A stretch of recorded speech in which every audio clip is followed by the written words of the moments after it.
So here's another interesting sword, which probably dates to the 10th century.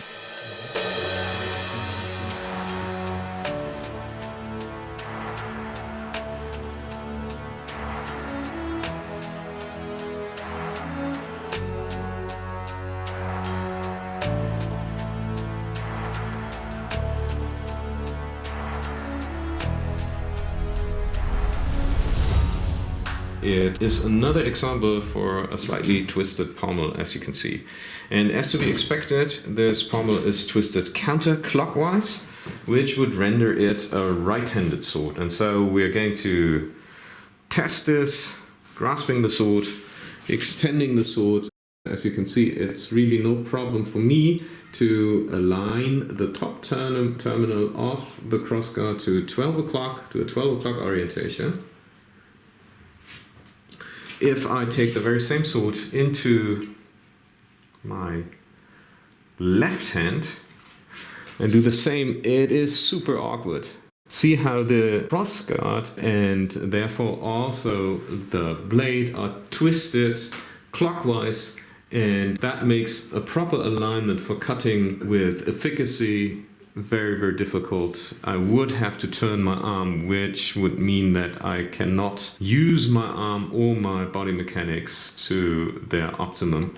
And that's because of the slight twist that is indeed hardly visible at first. So if you're not actually looking for it, you may easily miss it.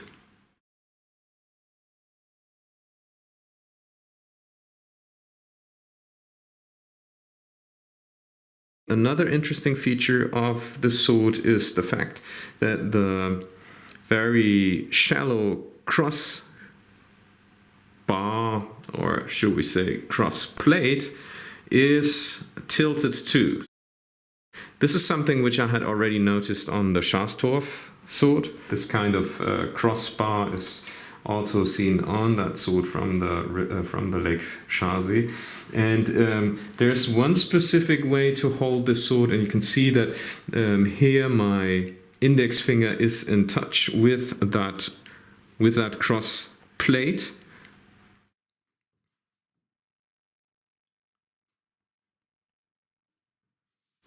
If I now turn it in my hand, the sword feels different now.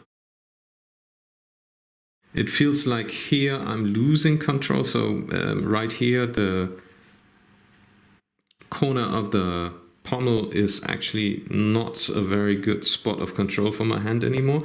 And also it feels, when I completely extend it, that I don't have proper control with my index finger. So my index finger, turning the sword this way around, this way, I'm in touch with the crossguard plate, which makes for a really nice sensation in the hand. Also have good control of the pommel here, which nicely molds into the thumb at that point, and the other way around, it feels awkward. A slight deformation here that is hardly visible, and the slight tilting of the orientation of the crossguard may in fact also have been intentional to support good fine motor skills, fine engine mechanics with that particular sword.